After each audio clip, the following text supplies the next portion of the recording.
नमस्कार मित्रों, आइए आप लोगों का बहुत बहुत स्वागत करता हूं मैं रविरंजन कुमार अपने YouTube चैनल लर्नपुर में। आज का जो हमारा विषय है वह है भारतीय संविधान की प्रस्तावना या उद्देशिका। अब आपको बता दूं कि उद्देशिका या प्रस्तावना को समझना बहुत ही महत्वपूर्ण है, क्योंकि भारतीय संविधान की जो आगे वाली चीज़ें हैं उसको समझने में बहुत आसानी होगी यदि आप प्रस्तावना या उद्देशिका को समझ लेते हैं। अब आइए हम बात करते हैं कि प्रस्तावना या उद्देशिका है क्या। तो आप बहुत जगह यदि आप कोई किताब पढ़ते हैं, कोई नोट्स पढ़ते हैं, कोई डायरी पढ़ते हैं, तो उसके ऊपर सबसे पहले उद्देशिका या प्रस्तावना लिखा हुआ होता है। तो उद्देशिका या प्रस्तावना आगे किताब में क्या लिखी गई है या किताब लिखने का उद्देश्य क्या है, उन सारी चीज़ों के निचोड़ को समझाने का प्रयास किया जाता है। आप कह सकते हैं कि पूरी किताब या पूरी नोट्स का समरी होती है, उसको समझने के लिए आप उस समरी को यदि समझ लेते हैं तो आपकी आधा काम फिनिश हो गया। अब भारतीय संविधान के संदर्भ में हम देखने का प्रयास करते हैं कि भारतीय संविधान आगे चल करके किस तरह की शासन स्थापित करना चाहती है, भारतीय संविधान का लंबे समय में मूल उद्देश्य क्या है या भारतीय संविधान का मूल आदर्श क्या है। इन्हीं चीज़ों को समाहित करके प्रस्तावना में दिखाने का प्रयास किया गया है। तो अब आगे इससे आइए बढ़िए, देखते हैं कि पंडित जवाहरलाल नेहरू के द्वारा 13 दिसंबर 1946 को संविधान सभा में एक नोट रखी गई थी। उस नोट में यह दिखाने का प्रयास किया गया था कि संविधान का आदर्श क्या होना चाहिए, संविधान क्यों बनाया जा रहा है और संविधान किस तरह के शासन स्थापित करना चाह रहा है। उसी के कुछ भाग को जब संविधान निर्माण का अंतिम चरण था तब उसे प्रस्तावना के रूप में संविधान में जोड़ लिया गया। अब आप समझ गए होंगे कि संविधान का प्रस्तावना क्या है और संविधान का उद्देश्य क्या है। अब आपको बता दूं कि बहुत बार डिबेट ये होता है चर्चा में कि संविधान का जो उद्देशिका है भारतीय संविधान का वह कहां से लिया गया है और उसके भाषा किस देश से लिया गया है। तो यह कंफ्यूज करने वाली क्वेश्चन है। अब आप कंफ्यूज मत होइएगा। यदि प्रस्तावना की बात हो कि भारत की प्रस्तावना की जो विचार है कहां से ली गई है, तो हमारा उत्तर या हमारा विकल्प होना चाहिए अमेरिका। लेकिन यदि बात हो भारतीय संविधान की जो भाषा है, भारतीय संविधान की प्रस्तावना की जो भाषा है वह कहां से ली गई है, तब हमारा ऑप्शन क्या होगा, ऑस्ट्रेलिया। तो यहां देखिए ऑस्ट्रेलिया या अमेरिका। तो जब हम प्रस्तावना कहां से ली गई है तब हमारा विकल्प होना चाहिए अमेरिका, हमारा उत्तर होना चाहिए अमेरिका। और जब बात आए भाषा की तो हमारा उत्तर चेंज हो जाएगा, तब हमारा उत्तर क्या होगा, ऑस्ट्रेलिया। अब आइए उससे आगे बढ़कर कुछ देखने का प्रयास करते हैं। अब हमारा संविधान की जो प्रस्तावना है किस शब्द से या किस सेंटेंस से शुरू होती है और किस सेंटेंस पे जाकर के खत्म होती है, यहां से भी क्वेश्चन दो बनते हैं। तो पहला हमारा जो संविधान है शुरू होता है संविधान की प्रस्तावना हम भारत के लोग, और खत्म होता है 26 नवंबर 1949। अब 26 नवंबर 1949 क्यों, तो 26 नवंबर 1949 को संविधान को अंगीकृत किया गया, अपना लिया गया। लेकिन यहां से भी एक क्वेश्चन आता है कि यदि अंगीकृत अपनाने की बात आएगी तो वहां हमारा उत्तर हो जाएगा 26 नवंबर। लेकिन लागू कब किया गया भारत में, तब हमारा हो जाएगा 26 जनवरी 1950, जिस दिन हम पूरे देश में गणतंत्र दिवस मनाया जाता है। अब आइए, यदि हमें पूरे प्रस्तावना को समझना हो तो उसे इस तरह बांट करके पढ़ने से लंबे समय तक उसे याद रखा जा सकता है। प्रस्तावना क्या है, संविधान के स्रोत क्या है, स्वरूप क्या है और उद्देश्य क्या है। तो आइए सबसे पहले हम देखने का प्रयास करते हैं कि आइए हम देखते हैं कि संविधान का स्रोत क्या है। तो तो पूरे संविधान का स्रोत है भारत का नागरिक या भारत के लोग। अब हमारे देश में जो शासन प्रशासन किया जाता है संविधान के आधार पे किया जाता है, और संविधान को शक्ति कहां से मिलता है? तो उस संविधान को शक्ति हमसे और आपसे मिलता है, और हमें देख करके ही संविधान को लिखा गया है। हमारी सुविधाओं को देख करके संविधान को लिखा गया है। इसीलिए संविधान का स्रोत क्या है? तो क्वेश्चन यहां से आपको आता है, बार बार देखने को मिल जाएगा। तो संविधान का स्रोत है भारत के लोग, भारत के नागरिक। इससे ज्यादा कुछ नहीं था। अब देखते हैं संविधान का स्वरूप। तो स्वरूप क्या है? इसमें आपको 5 वर्ड हम देखने का प्रयास करेंगे, और ये 5 वर्ड से आपको ये 5 जो सेंटेंस है, 5 सेंटेंस या शब्द कह सकते हैं, यहां से क्वेश्चन बार बार आपको पेपर में देखने को मिल जाएंगे। तो आइए इसको हम एक एक करके बेहतर तरीके से समझने का प्रयास करते हैं। तो सबसे पहले समझते हैं कि संपूर्ण प्रभुत्व संपन्न। तो संपूर्ण प्रभुत्व संपन्न का मतलब होता है कि बाहरी और आंतरिक दोनों स्तर पे भारत निर्णय लेने के लिए स्वतंत्र है, स्वच्छंद है। इसमें किसी का इंटरफेयर या किसी का दबाव नहीं है।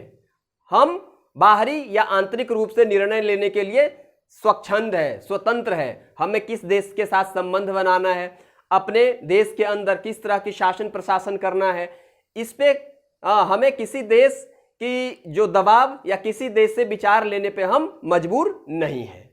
तो आप समझ गए होंगे कि संपूर्ण प्रभुत्व संपन्न का मतलब क्या है। समाजवादी, तो समाजवादी का अर्थ है कि समाज की भलाई, समाज की किस तरह से सही से चलाया जा सकता है, समाज की बात। तो एक बात बता दूं कि भारतीय समाजवाद, जो भारतीय समाजवाद है उस पे नेहरू जी और गांधी जी का प्रभाव है। लेकिन जब हम यूरोपीय समाजवाद की बात करते हैं तो यूरोपीय समाजवाद में वर्ग संघर्ष की बात देखने को आता है। वर्ग संघर्ष का मतलब कि जो अमीर या गरीब, जो बुर्जुआ है या जो संपन्न लोग हैं, उसके बीच में एक संघर्ष हमेशा पैरेलल चलता रहता है, और जो संघर्ष में विजय प्राप्त करेंगे उसी का समाज के ऊपर प्रभाव होंगे। ये हमारा विचार नहीं है, ये कार्ल मार्क्स ने ऐसा कहे हैं। लेकिन हमारे देश में जो समाजवाद है वो सहयोग के ऊपर आधारित है, आपसी सहयोग के ऊपर, संघर्ष के ऊपर आधारित नहीं है। इसको आप ध्यान में रखेंगे। उसके बाद हम देखते हैं पंथ निरपेक्ष। पंथ निरपेक्ष का मतलब है कि भारत में देश का अपना कोई या राज्य का अपना कोई पंथ नहीं होगा, देश का अपना कोई धर्म नहीं होगा। यह धर्म प्रत्येक व्यक्ति के ऊपर निर्भर करता है कि वह व्यक्ति किस धर्म को या किस पंथ को मानेगा।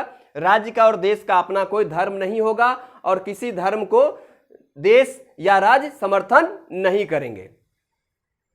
उसके बाद हम देखते हैं लोकगणत्रात्मक या लोकतंत्रात्मक। तो लोकतंत्रात्मक का मतलब होता है कि by the people, for the people, of the people. मतलब क्या है? लोगों के द्वारा, लोगों के लिए और लोगों से। तो लोकतंत्र का मतलब है कि हमारे देश में जो शासन प्रशासन चलाया जाता है वो जनता के द्वारा। हम क्या है? हम भारत के लोग, हम अपना सरकार खुद चुनते हैं। तो लोकतंत्रात्मक समझ गए।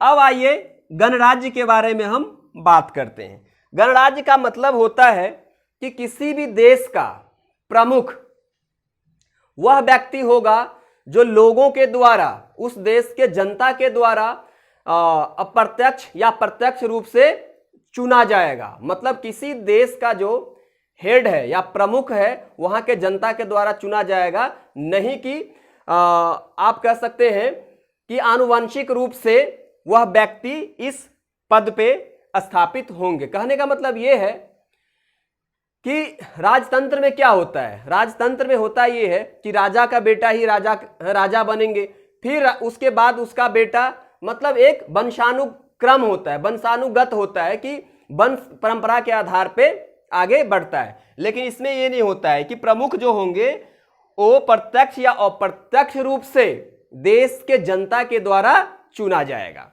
जो भारत में है। अब हम बात करते हैं उद्देश्य।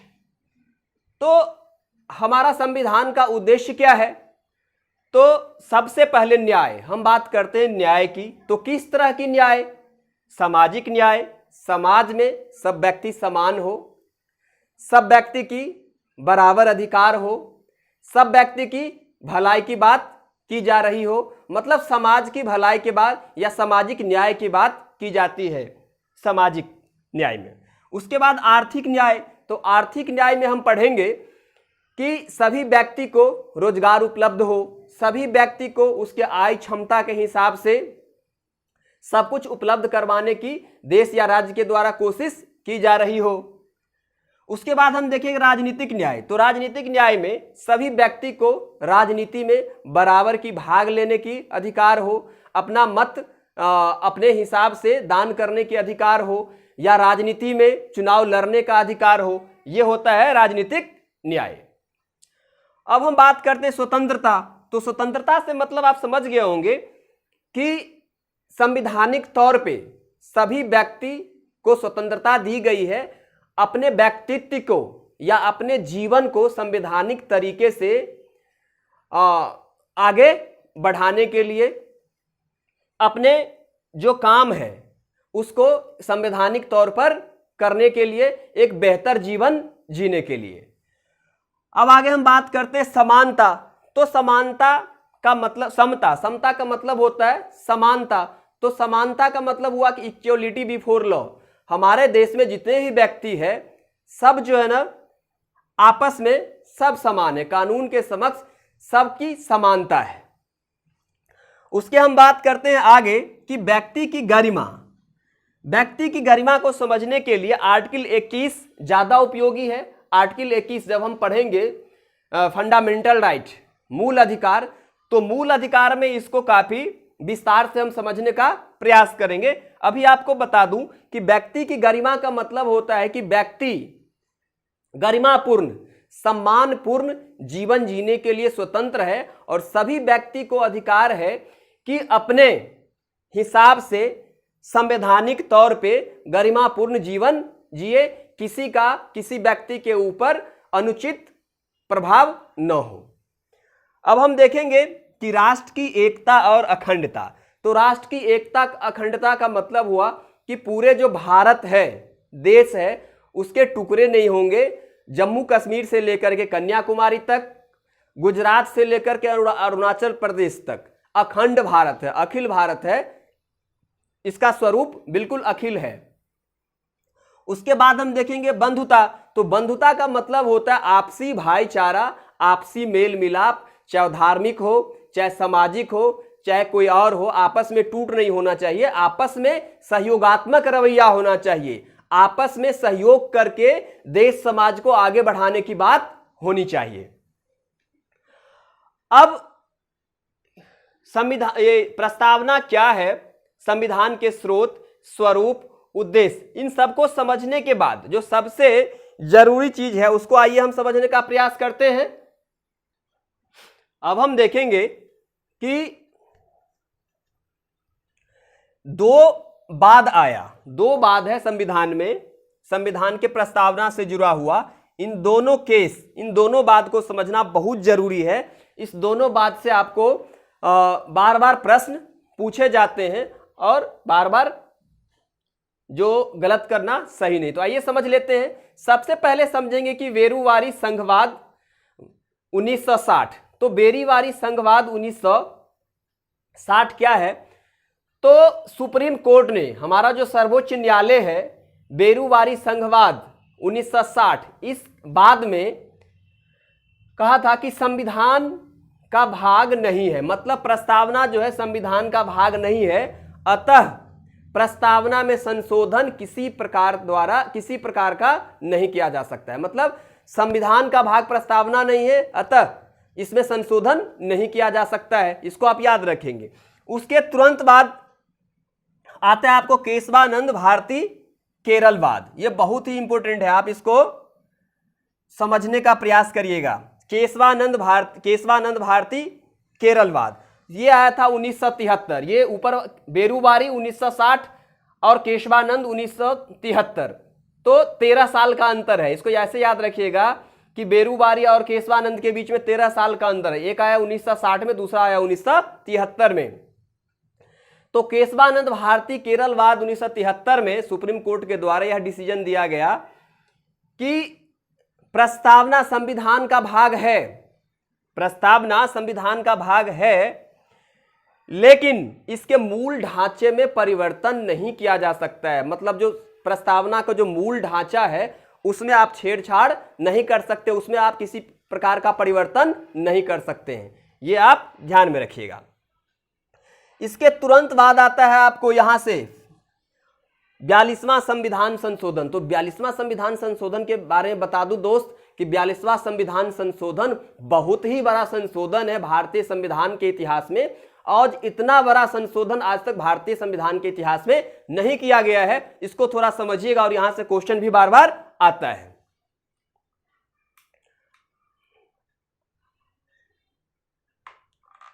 तो आइए समझते हैं कि 42वां संविधान संशोधन 1976 में किया गया था, 1976। और इस संशोधन के अंतर्गत संविधान में 3 शब्द को जोड़ा गया। और यह 3 शब्द से क्वेश्चन बार बार आते हैं कि वह कौन 3 से शब्द है जिसको 1976 42nd अमेंडमेंट के द्वारा भारतीय संविधान के प्रस्तावना में जोड़ा गया था। तो पहला समाजवादी, दूसरा पंथ निरपेक्ष और तीसरा अखंडता। तो ये तीनों शब्द को आपको रट करके रखना है, क्योंकि पेपर में यहां से क्वेश्चन आपको बार बार पूछा जाता है। और यह आपको ऑब्जेक्टिव के लिए नहीं मैं कह रहा हूं, जब आप किसी भी संविधान से जुड़े हुए क्वेश्चन को लिख रहे हो मेंस में, तो ये चीज को आपको हो सकता है कि जरूरत पड़े और इस चीज को लिखने से आपका आंसर बेहतर हो सकता है। तो कौन कौन से 3 शब्द है? समाजवादी, पंथ निरपेक्ष और अखंडता। आइए इससे आगे हम चलते हैं, थोड़ा सा देखने का प्रयास करते हैं कि संविधान के बारे में बहुत सारे जो विद्वान है बहुत तरह के मत प्रस्तुत किए हैं। उद्देशिका के बारे में बहुत तरह के विद्वान बहुत तरह के मत प्रस्तुत किए हैं, जिनमें से ये जो 2 मत है वो बहुत ही इंपॉर्टेंट है। पहला कि N.A. पालकीवाला ने प्रस्तावना को परिचय पत्र कहा है। परिचय पत्र का मतलब कि पूरे संविधान को समझने के लिए प्रस्तावना काफी है। यदि प्रस्तावना को आप सही से समझ लिए तो पूरे संविधान को आप बेहतर तरीके से समझ सकते हैं, अनुमान लगा सकते हैं कि पूरे संविधान में किस तरह की बात की गई है। सेकंड आता है आपको अल्लादी कृष्ण स्वामी। अल्लादी कृष्ण स्वामी कहा है कि दीर्घकालिक सपनों का विचार है। मतलब भारत में लंबे समय में आगे चल करके किस तरह की व्यवस्था स्थापित की जाएगी, किस तरह की शासन प्रशासन की जाएगी और भारतीय संविधान का मूल उद्देश्य क्या है। इस मूल उद्देश्य को समझने के लिए प्रस्तावना बहुत जरूरी है। और अल्लादी कृष्ण स्वामी ने बोला है कि दीर्घकालिक सपनों का विचार, ये समझ लिया आपने। अब आइए देखते हैं कि संविधान को प्रस्तावना को संविधान की कुंजी भी कही गई है और संविधान का आत्मा भी कहा गया है। लेकिन कभी कभी क्वेश्चन आता है, एक क्वेश्चन जो आपको बराबर कंफ्यूज करता होगा और बहुत सारे बच्चे को कंफ्यूजन में डालता है। वो आता है कि संविधान का आत्मा हम किसे कहेंगे।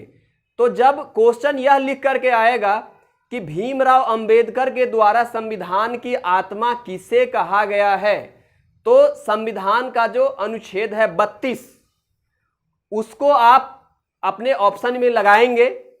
लेकिन यदि सीधा आए कि संविधान का आत्मा किसे कहा गया है, किसी व्यक्ति विशेष से जोड़ करके ना पूछे, तो आपका आंसर जो होगा संविधान की प्रस्तावना। तो इस चीज को आप समझ गए कि यदि व्यक्ति से जोड़ करके पूछे कि अंबेडकर जी के द्वारा संविधान का आत्मा किसे कहा गया है, तो अनुच्छेद 32। लेकिन यह आपको सीधा पूछे कि संविधान की आत्मा किसे कहा जाता है, तो संविधान के प्रस्तावना को संविधान का आत्मा या उद्देशिका को कहा गया है। तो संविधान के प्रस्तावना के अंतर्गत जितने भी सारे क्वेश्चन बनते हैं, यह सारे क्वेश्चन या सारे प्रश्नों को मैंने एक्सप्लेन करने का प्रयास किया है, प्रश्नों से जुड़ी हुई चीज़ों का। मुझे उम्मीद है कि यदि इस वीडियो को आप 1-2 बार देख लेते हैं तो इससे जुड़ी जितने भी क्वेश्चन हैं सबको आप लगाने के स्थिति में होंगे। तो दोस्त, उम्मीद करता हूं कि यह वीडियो आपको अच्छा लगा होगा, तो इसे प्लीज दोस्तों में शेयर करिए, लाइक, सब्सक्राइब और कमेंट भी करिए। मिलते हैं हम अब नेक्स्ट वीडियो में, तब तक के लिए नमस्कार।